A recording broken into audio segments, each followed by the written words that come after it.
1 Samuel, capítulo 16, vamos fazer a leitura do versículo 1 ao versículo de número 7. E o nosso texto vai dizer assim: Disse o Senhor a Samuel: Até quando terás pena de Saul, havendo-o eu rejeitado, para que não reine sobre Israel? Enche um chifre de azeite e vem, enviar-te-ei a Jessé, o belemita, porque dentre os seus filhos me provide um rei.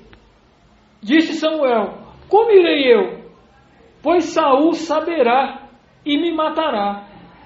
Então disse o Senhor: Toma contigo um novilho e dize: Vim para sacrificar ao Senhor. Convidará Jessé para o sacrifício. Eu te mostrarei o que hás de fazer, e ungir-me-ás a quem eu te designar. Fez, pois, Samuel o que dissera o Senhor e veio a Belém. Saíram-lhe ao encontro os anciãos da cidade, tremendo, e perguntaram: É de paz a tua vinda? Respondeu ele: É de paz. Vim sacrificar ao Senhor. Santificai-vos e vinde comigo ao sacrifício. Santificou ele a Jessé e os seus filhos e os convidou para o sacrifício. Sucedeu que, entrando eles, viu a Eliabe e disse consigo: Certamente está perante o Senhor o seu ungido. Porém o Senhor disse a Samuel: Não atentes para a sua aparência, nem para a sua altura, porque o rejeitei. Porque o Senhor não vê como vê o homem. O homem vê o exterior, porém o Senhor o coração. Vamos orar. Deus amado e bendito Deus, mais uma vez, Senhor, nós nos colocamos na Tua presença, humildemente, para clamar a Sua graça e a Sua misericórdia para as nossas vidas, Senhor. Nós pedimos que mais uma vez nessa noite o Senhor fale aos nossos corações pela Tua palavra, que é capaz de mudar vidas, de transformar completamente qualquer situação. Pedimos nessa noite que o Senhor nos ajude, ou melhor, que continue nos ajudando, porque é o que o Senhor tem feito em todo o tempo. Trabalho grande por nós o Senhor tem feito. E por isso nós te louvamos nessa noite e bendizemos o seu nome santo e poderoso e nos colocamos na sua presença para pedir perdão pelas nossas inúmeras falhas, pelos nossos inúmeros pecados, porque nós não somos fiéis como deveríamos ser, Senhor.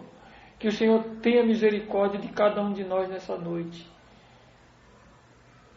e ajude, Senhor, as nossas vidas, a que haja uma completa mudança, a que haja uma completa entrega, que nós possamos confiar em Ti totalmente os nossos dias, a nossa vida, o nosso caminhar, o nosso proceder e tudo aquilo que está diante de nós, Senhor. E nós colocamos diante de Ti, nessa noite, mais uma vez, as nossas pobres vidas, encarecidas da Sua sabedoria, encarecidas da Sua vontade misericordiosa, que tem nos resgatado, que tem nos protegido, até mesmo onde nós não conseguimos perceber. Ajuda-nos, Senhor, dando-nos a compreensão da Sua verdade. No nome do Seu Filho amado Jesus Cristo. Amém. Quando nós lemos a literatura da Antiga Aliança, nós podemos tirar inúmeras lições. Muitas lições nós tiramos dos acontecimentos que sucederam aos nossos irmãos do passado, aos homens, mulheres, aos personagens a quem o Senhor Deus tem se dirigido, tem trabalhado nas vidas dele em tempos passados. Isso fica registrado para que nós venhamos aproveitar, tirando o bem das atitudes de homens que viveram na antiguidade e também nos livrando de problemas em que eles entraram. Então, esse registro é para o nosso benefício, é para o nosso bem, tudo que está escrito na Antiga Aliança. O Senhor, Ele trabalhou na vida de homens do passado para que a vida da igreja fosse beneficiada por isso. Não é à toa que o apóstolo Paulo, quando escreve aos Romanos, no capítulo 15, versículo 4, ele diz que tudo que foi escrito, ficou escrito para o nosso ensino.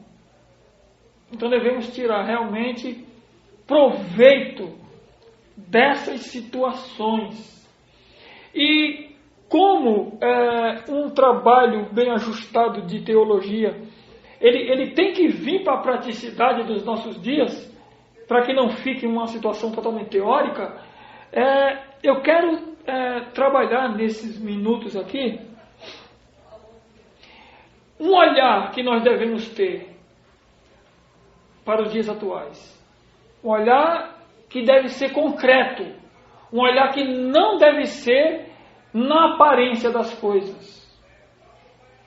Então nós vamos meditar nessa situação em que incorre Samuel, profeta e juiz,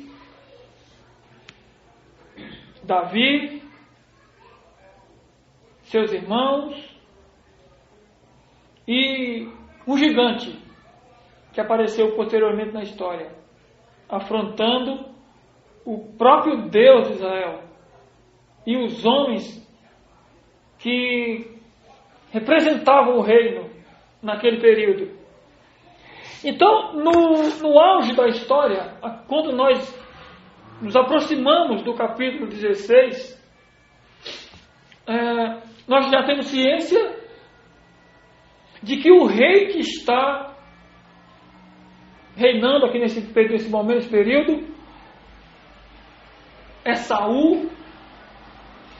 Mas nessa ocasião ele já tem cometido muitas coisas erradas, ele já tem desobedecido as ordenanças de Deus, ele já tem andado segundo o seu próprio coração, a ponto de Deus o reprovar.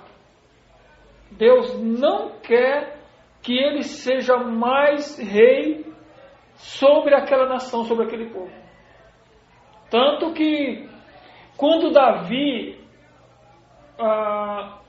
Samuel, melhor dizendo, quando Samuel intercede por ele, no versículo 1, o Senhor vai se aproximar de Samuel e vai dizer: até quando terás pena de Saul, havendo eu rejeitado, para que não mais reine sobre Israel? Olha o que Deus disse para Samuel: Samuel, você ainda continua orando por esse homem? Eu já o rejeitei. Eu não quero mais que ele reine sobre o meu povo. Parafraseando, Deus está dizendo assim: ele não serviu para o propósito designado.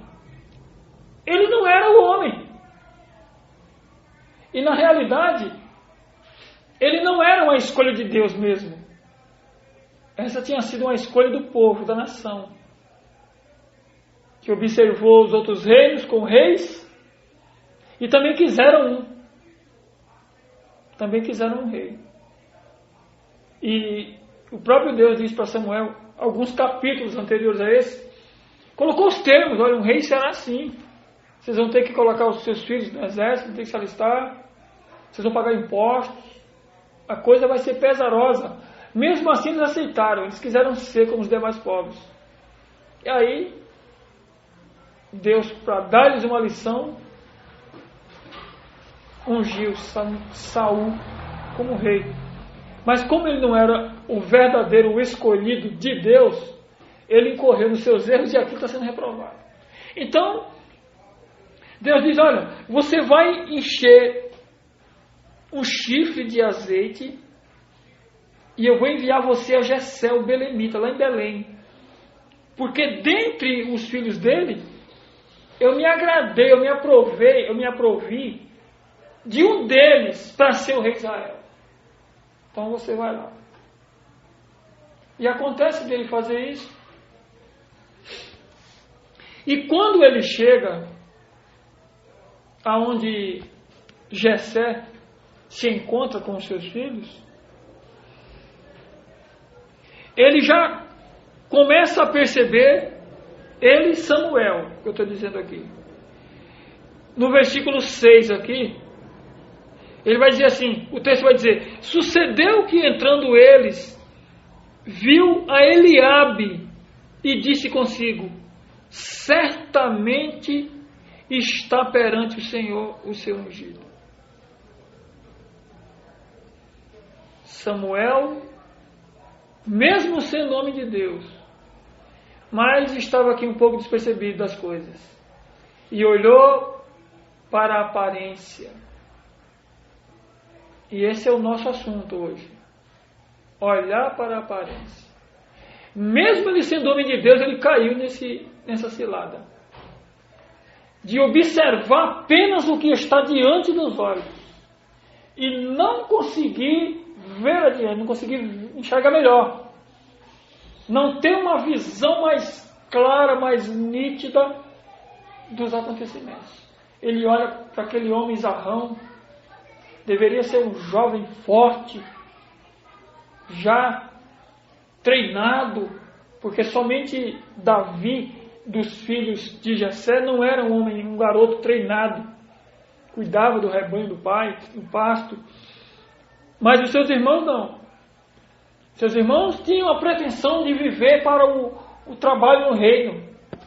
Soldados, valentes, capitão, general, quem sabe. Então eles já tinham alguma habilidade militar, já tinham algum conhecimento dessa área.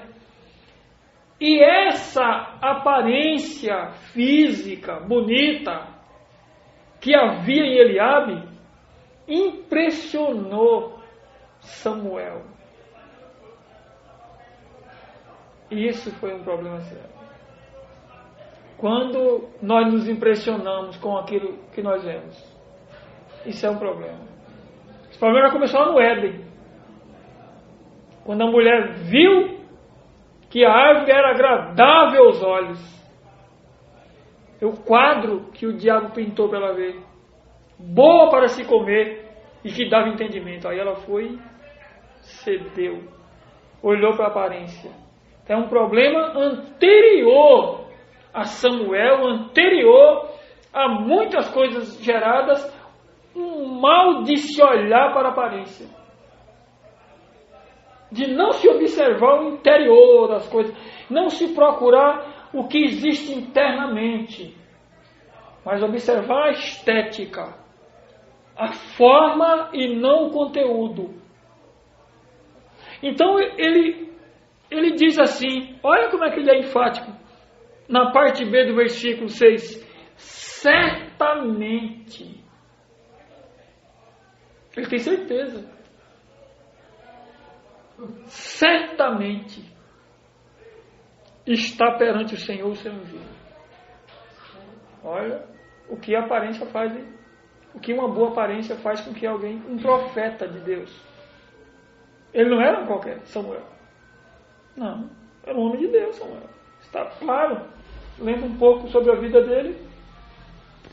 Você vai perceber que ele foi alguém que na sua vida de militância em favor do reino de Deus, ele teve dificuldades, teve um problema ou outro com seus filhos, mas ele foi uma pessoa íntegra, um homem decente, um homem que serviu a Deus de verdade, mas isso não o livrou dessa cilada, de não conseguir olhar para a aparência. Mas em seguida, nós vemos no versículo 7 uma reprimenda aqui de Deus.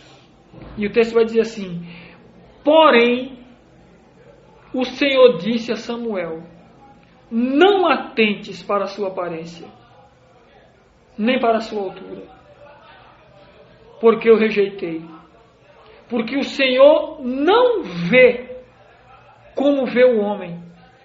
O homem vê o exterior, porém o Senhor o coração. Você percebe nessa declaração nitidamente que o que importa para Deus é o conteúdo. Isso aqui fica claro. A aparência nada vale. Não adianta o homem ter uma boa aparência com 20 anos, 25 anos, forte, alto, habilidoso. Isso vai acabar. São aparências física, estética, bonita. Vai acabar isso aí. Vai acabar. Mas Deus não olha para essas qualidades externas, exteriores. Ele observa para o que tem dentro.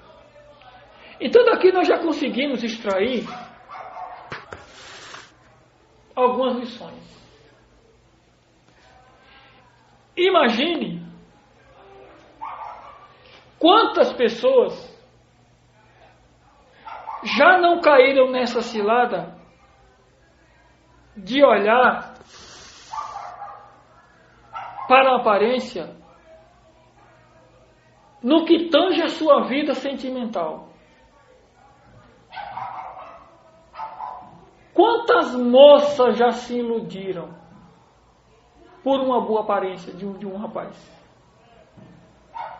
Porque ele é forte, bombadão, tatuagem bonita, bem apessoado. Pense, imagine, quantas já não entraram por esse caminho aí? De observar só o que tem exteriormente.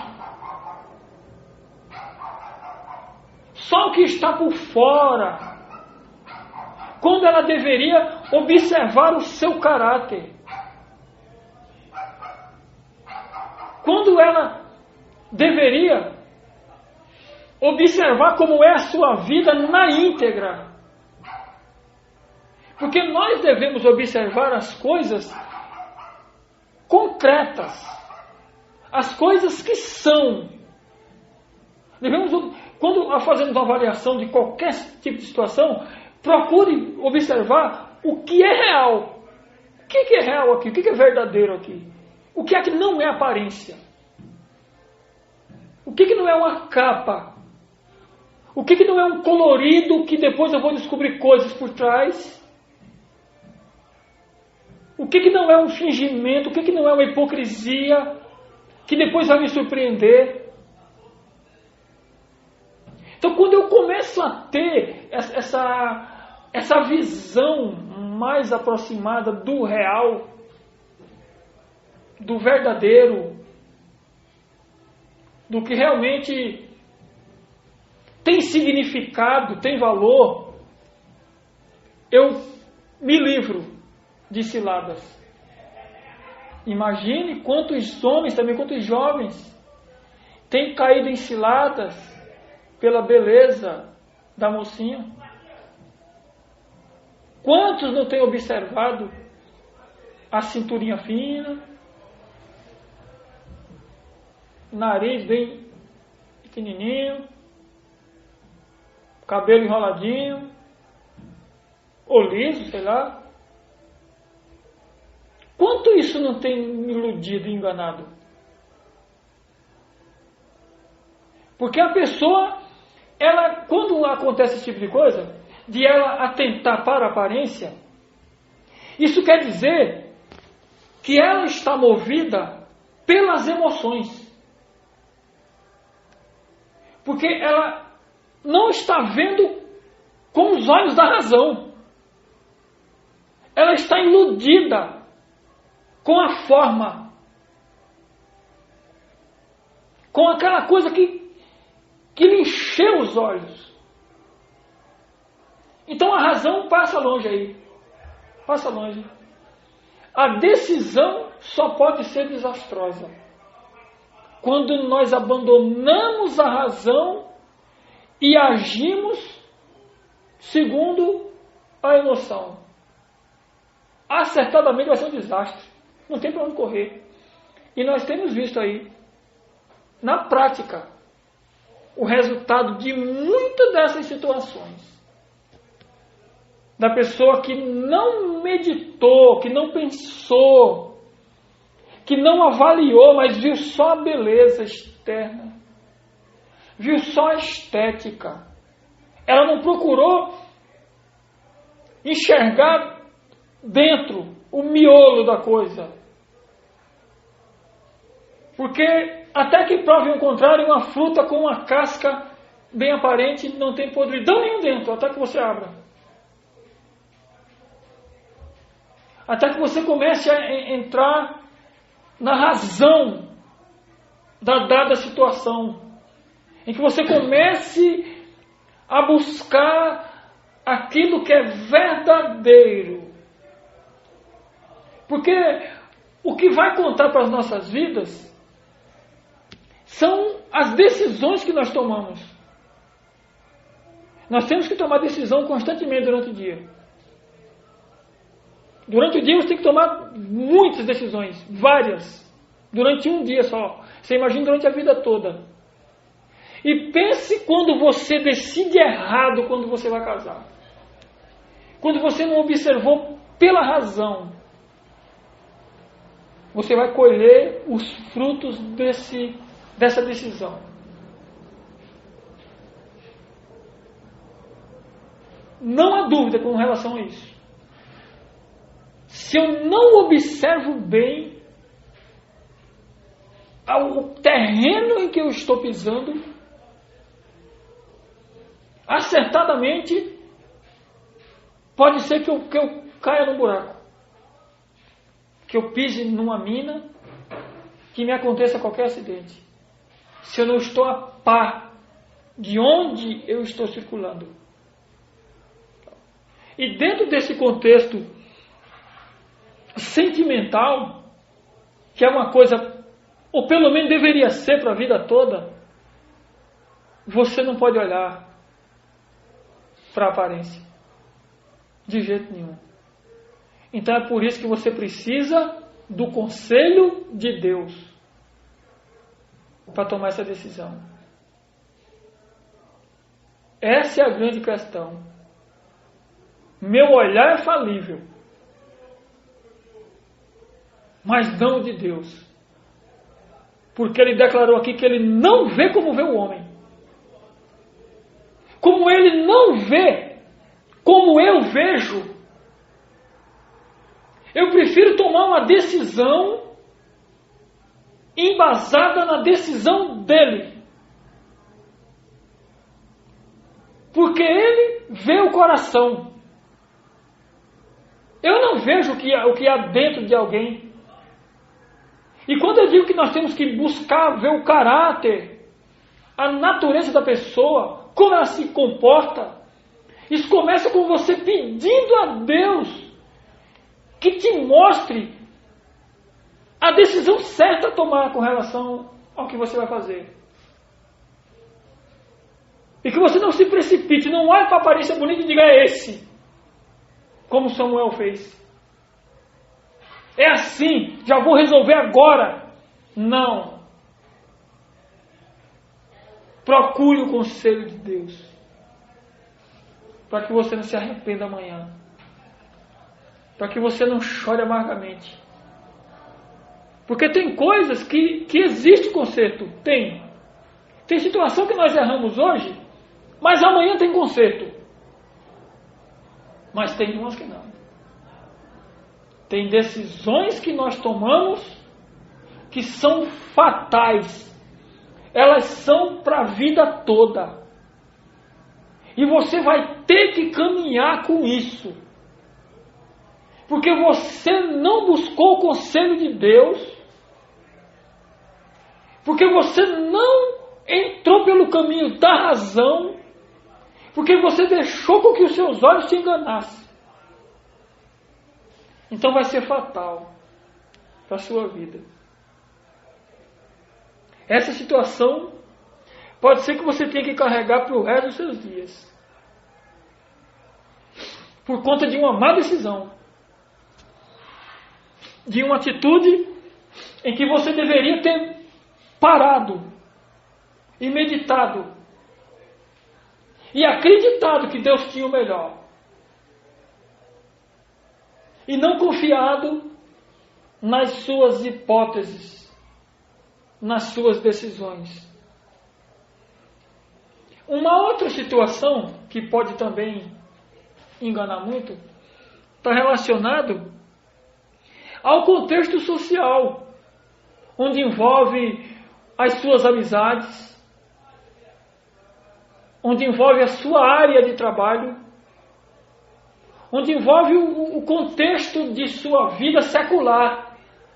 Quando nós também olhamos para a aparência dessas coisas, nós podemos ter um retorno ruim. Com certeza. Por exemplo, pense numa decisão entre dois empregos, onde um tem um salário razoavelmente bom e outro tem um salário que não era grande coisa. A tendência comum é uma decisão pelo maior salário. Porque quase que no geral a avaliação é pelo montante. É pelo tamanho do valor. Que paga melhor, então é aqui que eu vou escolher. E ali pode ser a ruína para a sua vida. Talvez se você optasse por ganhar menos, você tivesse mais paz e mais sossego. Talvez o envolvimento com pessoas daquele lugar fizesse com que você crescesse e não com que você vivesse no outro como se fosse uma batalha constante todo o tempo, disputando quem ganha mais, quem é o melhor, quem vai passar a perna no outro. Mas eu optei por esse maior, então a minha luta vai ser grande. E pode ser que eu me dê mal com isso. Então devo também buscar a direção de Deus nesse sentido. Eu devo buscar a opinião de quem consegue ver adiante. Eu devo buscar a opinião de quem quer o meu melhor. O melhor para mim, em muitas ocasiões, não é aquilo que eu vejo. Talvez eu pense, isso aqui é o melhor para mim, mas essa é a minha visão primária, a minha visão do hoje, a minha visão do agora. E amanhã pode ser que eu tenha um resultado, porque eu só consegui ver isso, que está diante de mim agora. E não tive paciência para dizer assim: Senhor, o Senhor sabe o melhor para mim. E não importando onde seja, a sua opinião será a minha. Se o Senhor decidir por esse lugar para que eu fique, é nesse que eu vou ficar. Mesmo que eu fique com menos, mesmo que alguém zombe da minha decisão, mesmo que as pessoas não compreendam, mas eu quero pegar a direção certa. Eu não quero pegar qualquer direção. Eu não quero seguir a minha vida me baseando na minha sabedoria, nos meus pensamentos, no meu conhecimento, nas minhas decisões preliminares, mas viver debaixo daquilo que Deus programou para mim, daquilo que Deus decidiu, e não daquilo que eu resolvi, e não de um caminho alternativo que eu escolhi, porque achei que seria melhor. Porque para mim talvez fosse mais cômodo, mais agradável. Então devemos sempre buscar essa direção de Deus, porque Ele não vê a parte B do versículo 7. Porque o Senhor não vê como vê o homem. O homem vê o exterior. É só isso que nós conseguimos ver. Nós só conseguimos ver o que está esteticamente. Nós não podemos saber o que as pessoas estão pensando. Nós não conseguimos detectar o que vai acontecer amanhã. Nós não temos capacidade, nem condição de decidir nem para nós mesmos como é que nós vamos seguir a partir de agora. Então, confiando nesse Deus único e verdadeiro, que não vê como nós vemos, como o homem vê, Ele tem o melhor para cada um de nós.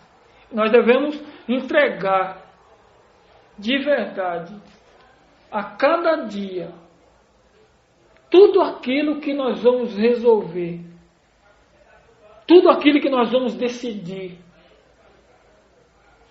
Não importa o que seja. Se a questão é pequena, então eu deixo Deus de fora, deixo que essa aqui eu mesmo resolvo. Não. Samuel entendeu que aquilo ali ele podia resolver. Certamente, eis aqui o ungido do Senhor. Se precipitou nessa decisão. E inúmeras vezes nós vemos muita gente se precipitando. E falando português mais claro, passando o carro na frente dos bois. E depois colhendo os resultados tristes dessas decisões. Impensadas, prematuras, incalculadas. É triste o resultado. Mas tem um terceiro aspecto também, de que muita gente pode levar bomba, é quando se olha para a aparência no sentido, no âmbito espiritual. Avalie hoje. Medite. Quantas pessoas estão servindo a homens porque eles têm uma boa aparência? Quanta gente hoje, domingo, dia 18 de julho de 2016, quantas pessoas estão dentro de movimentos supostamente cristãos, pensando tais e tais coisas do seu líder, porque ele tem uma boa aparência? Quantas multidões estão envolvidas nisso? Quanta gente confiou os seus filhos a uma escola dominical, a homens que têm uma aparência, mas não têm o que transmitir.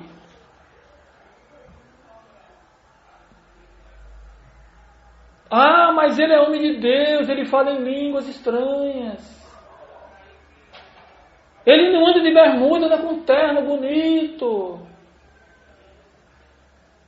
E vai se confiando os seus filhos ou a si próprio, sentado, ouvindo aquilo semana a semana, porque a pessoa tem uma boa aparência, uma estética bonita.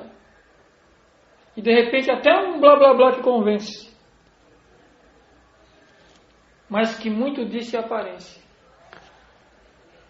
Muito disso não tem nada de realidade. Não tem nada de verdade. São pessoas em que você não pode se espelhar de forma alguma. Jesus se deparou com pessoas dessa qualidade. Observe rapidamente comigo no Evangelho de Mateus,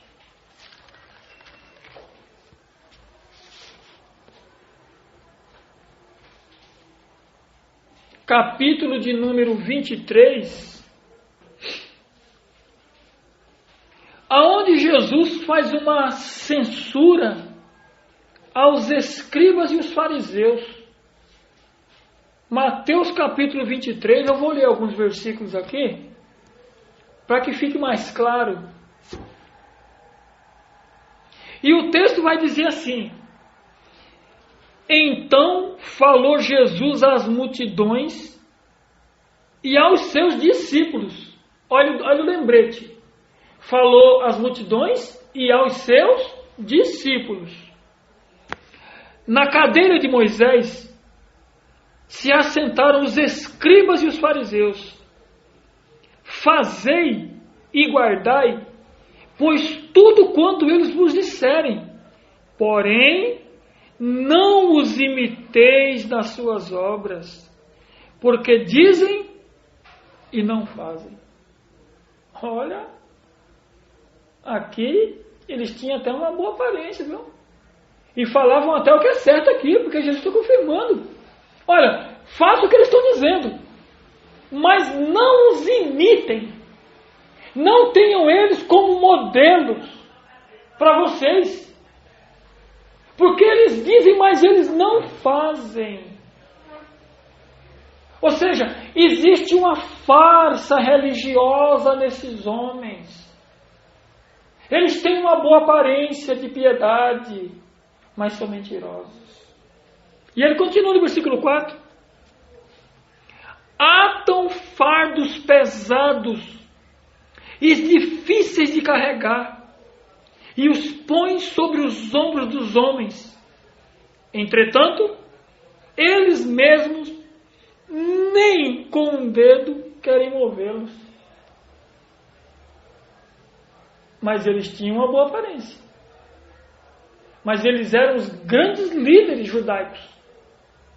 Eles eram os homens que comandavam a teologia das escolas da época. Eram os escribas, os fariseus. Era a gente que estava no sinédrio ensinando. Mas Jesus diz, não imitem eles. Isso é falso. Eles são sepulcro caiado. Eles têm uma estética bonita, mas dentro é podridão. Dentro cheira mal. Não imitem eles. Eis aqui de que problema nós temos quando se olha para a aparência.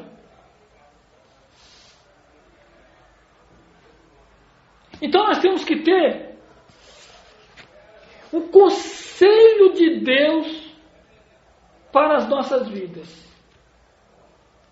Nós temos que recorrer à palavra de Deus que tem a medida certa para toda e qualquer situação que venha acontecer ao seu entorno, ao seu redor. Observe comigo a segunda epístola que o apóstolo Paulo escreve a Timóteo.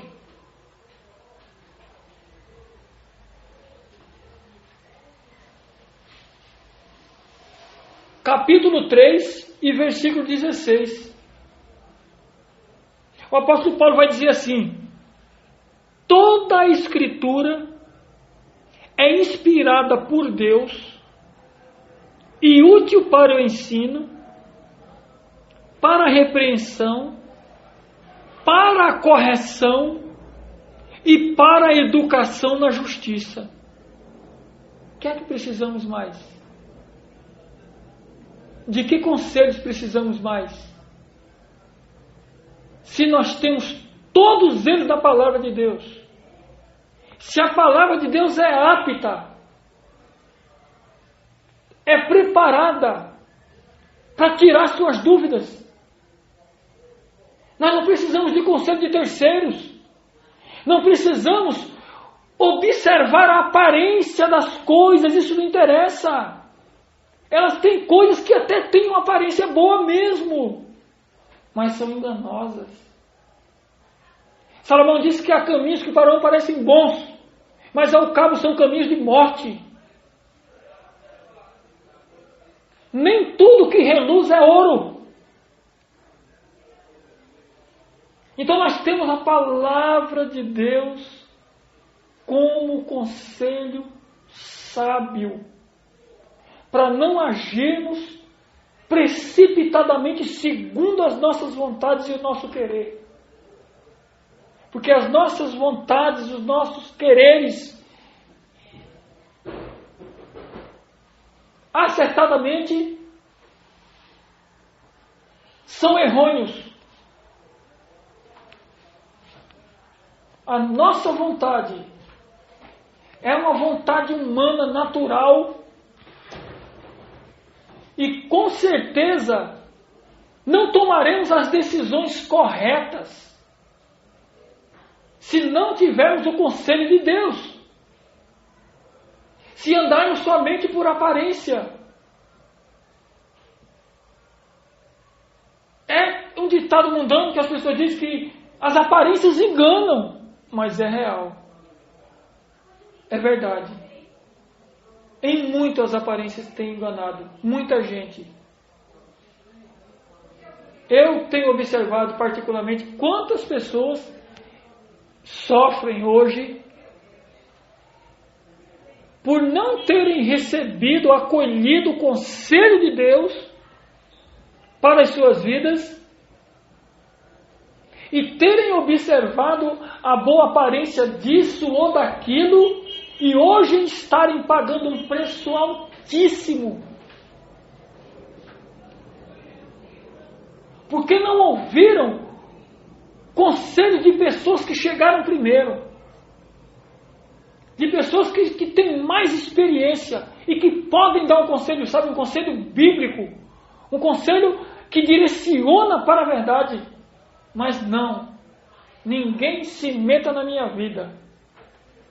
Deixa que eu decido, deixa que eu resolvo tudo. Isso é problema meu. É o que muita mãe ouve, muito pai, muita liderança verdadeira, cristã, que ainda existe isso. Você meta-se na sua vida. Cada um com seus problemas, aí tem os ditados do dia a dia, da modernidade. E as pessoas assim vão tomando as suas próprias decisões, embasadas na sua própria mente, vazia de conteúdo da verdade, vão tomando suas decisões embasadas nos seus corações obscurecidos da verdade e vão colhendo os maus resultados e vão se perdendo nos descaminhos dessa vida. Porque não pedem a opinião de Deus. Porque não buscam a direção verdadeira. Porque não buscam um norte. Porque andam vagueando como nômades do deserto. Isso tem sido um problema sério para todas as sociedades. O pensamento de que não se deve buscar ao Senhor para se tomar decisões. Depois desses dias, em que Samuel, no decorrer do texto aqui, nós vamos perceber que passaram todos os filhos de Jessé, exceto Davi, que estava no pasto. E tem uma ocasião que depois você vai ler, você vai descobrir isso. Ele vai dizer assim: Jessé, já se acabaram todos os seus filhos? E a gente diz: não, tem um ainda, mas aquele lá nem não conta não, tá? Aí cai a ficha de Samuel. Samuel entende, se não era nenhum desses, e Deus me disse que tem um deles que vai ungir rei, só pode ser esse garoto. Vá chamá-lo. Ninguém vai se sentar aqui enquanto não chegar. Agora era ele mesmo. Porque todos tinham sido reprovados. Nenhum passou no crivo de Deus, porque Deus não os tinha escolhido. A ideia era com Davi. E Davi é ungido rei de Israel. Mesmo que Samuel continuasse como rei por vários anos ainda. Porque Davi, quando foi ungido a rei, separado por Deus, derramaram óleo na cabeça dele, que essa era a prática mesmo de ungir um rei, ele não assume o trono de imediato. Não. Está lá, Saul continua, achando que é o rei de Israel, quando a sua vida é somente uma aparência também. Quando o seu reinado já não é mais real. Quando Deus já não está mais com ele. A vida dele agora é por conta dele mesmo.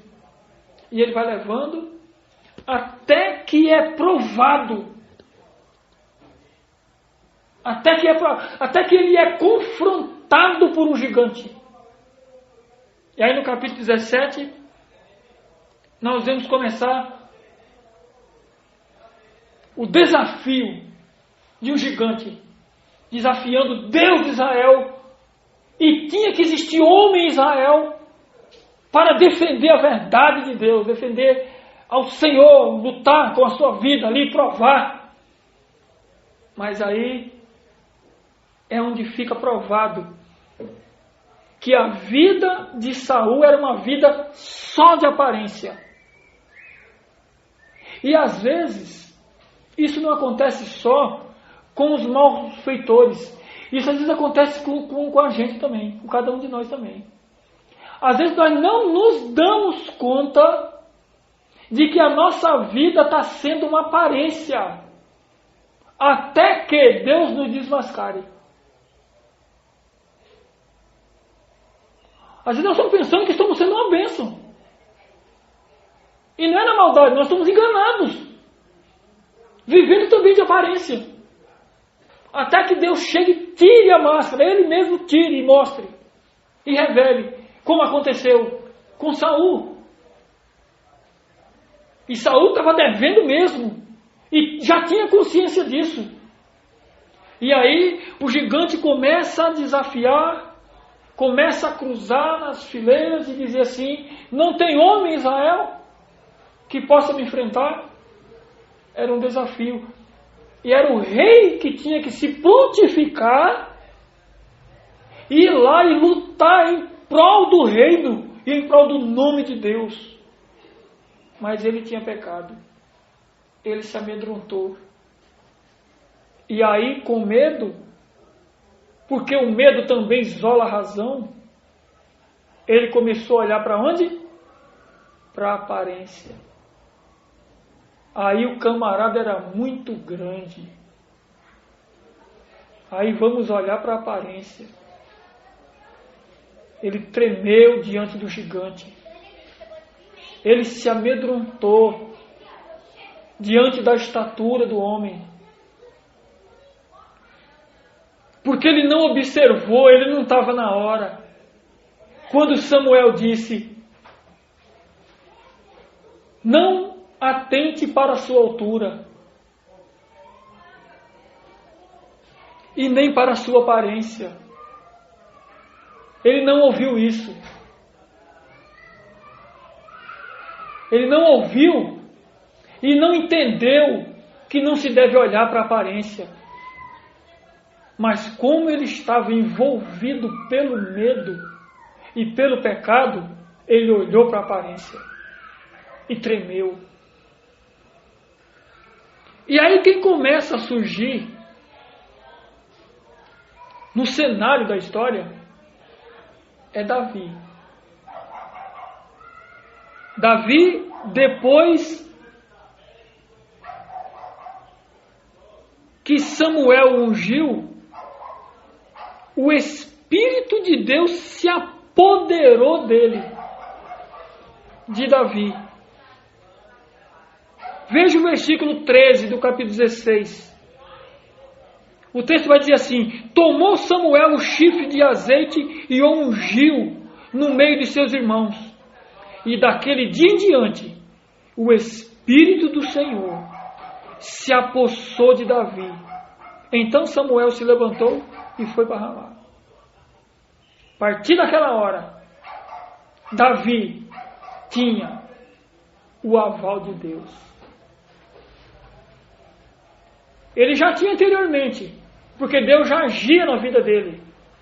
Mas agora está confirmado pela unção de Samuel. E o pai de Jessé sabe que os seus irmãos, os irmãos de Davi, estão lá envolvidos naquele campo de batalha e manda eles ir lá.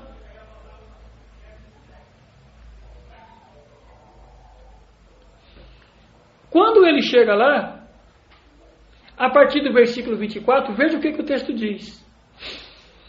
O texto vai dizer assim, todos os israelitas, vendo aquele homem, fugiram de diante dele e temiam grandemente. Olha, e temiam grandemente.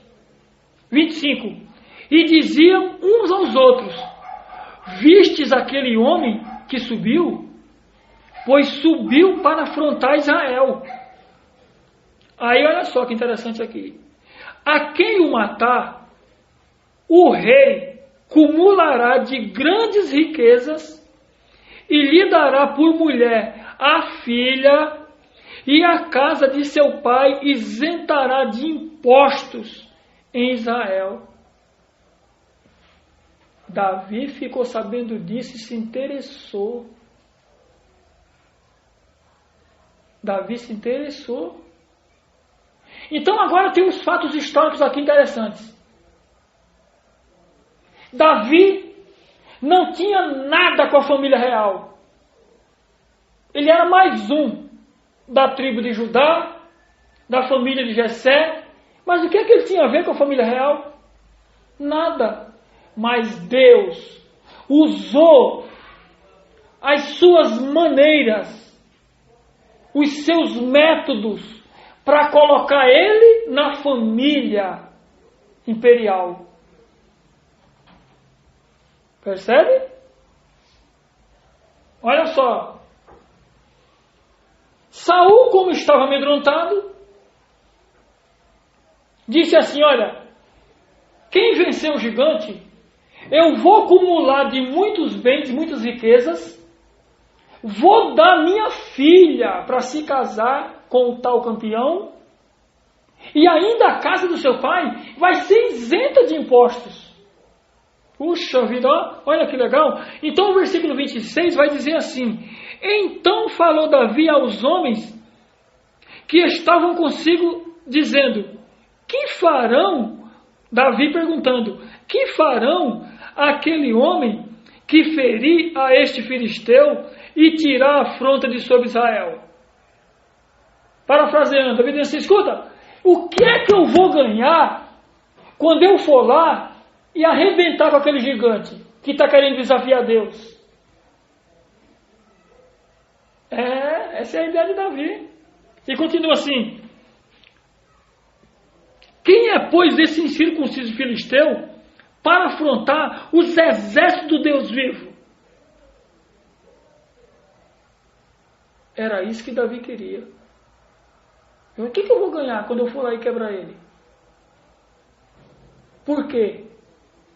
Porque Davi, diferente de Saul, não olhava para a aparência, não olhava para tamanho, não se amedrontava, porque o Espírito de Deus estava sobre ele. Ele não tinha por que temer. Isso é importante saber. Se o Espírito de Deus está com você, por que você teme? Não. Davi não se amedrontava com o tamanho, nem com a habilidade, nem com a estatura. Não, totalmente diferente de Saul. Era como se Saul olhasse para o gigante e dissesse: ele é tão grande que eu não posso acertá-lo. E Davi, com a funda na mão, talvez dissesse: ele é tão grande que é impossível errá-lo. Percebe a diferença de visão? Olhando para o mesmo gigante? Porque ele não olhava para a aparência. Ele via a realidade. Davi olhava para a coisa concreta. Davi não olhava para a coisa subjetiva. Davi não olhava para o homem grandalhão. Segundo a descrição de Saul, ele já é grandalhão desde a mocidade, treinado em guerra, e você é apenas um menino. Não, Davi não olhava assim, não. Davi tinha outro diagnóstico. Davi sabia que ele não ia em seu nome próprio contra aquele gigante. Davi conhecia a realidade de que se ele fosse por tamanho em questão, é claro que não teria chance. Mas ele sabia que a aparência nada contava quando Deus está na frente. Davi sabia que as circunstâncias poderiam ser aparentemente ruins, mas Deus ia diante dele e as coisas iam acontecer. E assim acontece nas nossas vidas. Mesmo que aparente o caos ter vindo sobre o nosso país, o caos da corrupção, o caos do falso evangelho, o caos da impunidade, o caos da criminalidade, mas Deus ainda continua no seu alto e sublime trono, dominando, regendo as nações, e Ele há de punir os malfeitores. Então nós não devemos olhar para a aparência das coisas, mas para a realidade. E a realidade é que Deus está vivo.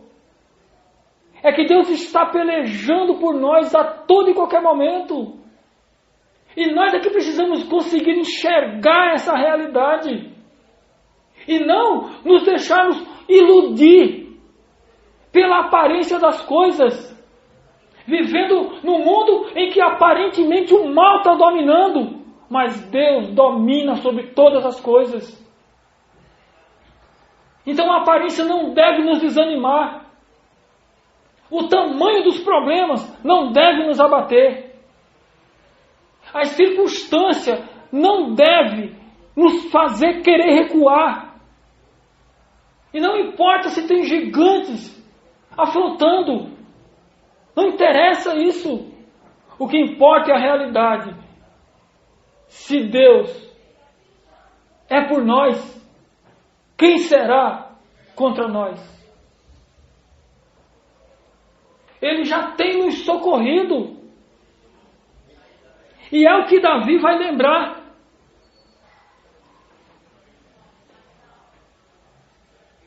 Para Saul. Versículo 32 em diante. O texto vai dizer assim: Davi disse a Saul: não desfaleça o coração de ninguém por causa dele. Teu servo irá e pelejará contra o filisteu. É um homem de coragem, é um menino na idade, mas é um homem de coragem. 33. Porém Saul disse a Davi: contra o filisteu não poderás ir para pelejar contra ele, pois tu ainda és moço e ele guerreiro desde a mocidade.